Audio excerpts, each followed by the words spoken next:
I don't know how you all have the confidence to stream, it's crazy.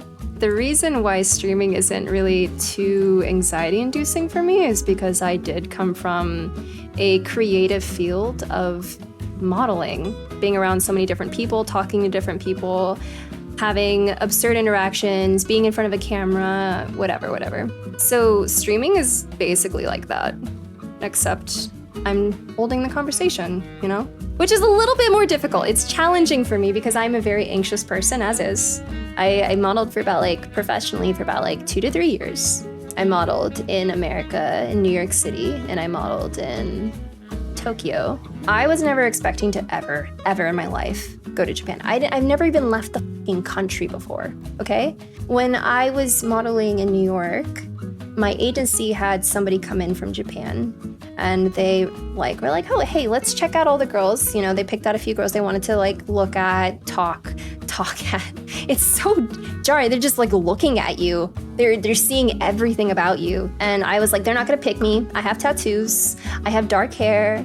I have an olive complexion. I have freckles. I have short hair as well. And I was like, yeah, they're not gonna pick me. No, I didn't want to get my hopes up. And I was sort of already at the thought of this isn't even gonna happen. I'm wasting my time again. They called me back the next day and were like, hey, yeah, we want you to come to Japan. I was like, what? Really? Wait, me? And I was really horrified because my agent was like, oh yeah, nobody else is going, only you. You're the only one that's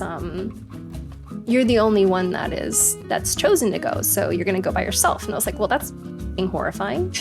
I was living there by myself for a few months. I didn't know anybody. I did try to learn a bit of the language.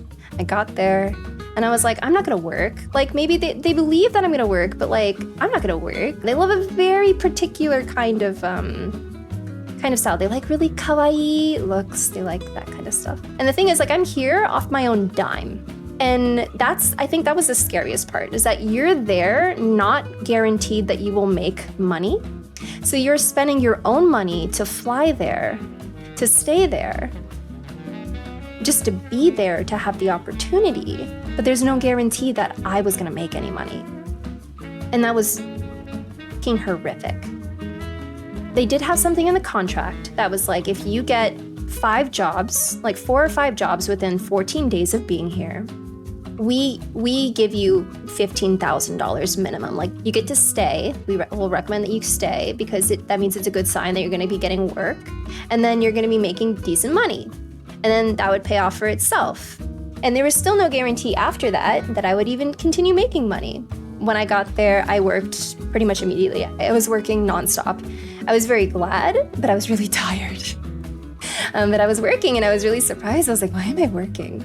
Why am I working so much? This is really strange. I was working magazines. I was working different commercial shoots. I was working clothing brands. I was working just a bunch of different things. In those 3 months, I won't be shy about it, I made more than $40,000 in 3 months. That did not all go to me. So that was just the, gross? So 40,000 total. 30% of that went towards my modeling agency in Japan. Another 15% of that, or 20% of that, went towards my agency in New York. So it was close to 50% taken. So I had about $20,000 that I made. Again, keep in mind, that $20,000 was then put into my rent, put into my plane tickets, put into all of that stuff. So, yeah, loaded, huh? No. No. Most of that money that I did make ended up going towards taxes as well. And so I pretty much had nothing. Yeah, I was pretty successful. I went back a second time to model in Japan because I really enjoyed it. I liked that my agency treated me like a human and they paid me. The biggest difference between Japan and New York, magazines in America don't pay. I worked for relatively decently sized magazines. I worked in New York Mag Weddings was one of I think the more mainstream ones. Italian Vogue was another one. Not a single cent. Just exposure. for your portfolio. Magazines in Japan do pay. They pay not a lot, but they still pay, which I'm very thankful for because that's both extra photos for my portfolio as well as money. How is that allowed?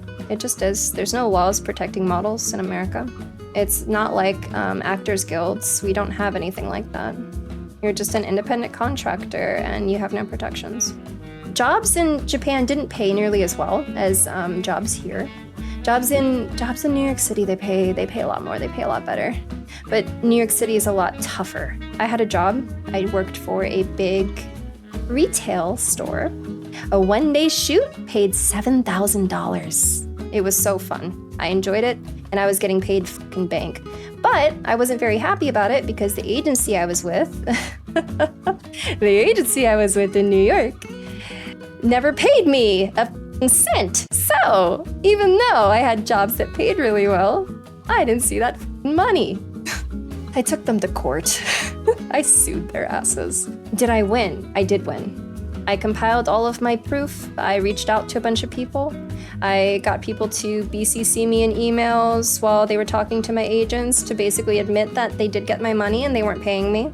I brought a massive binder to court by myself because I couldn't afford a lawyer.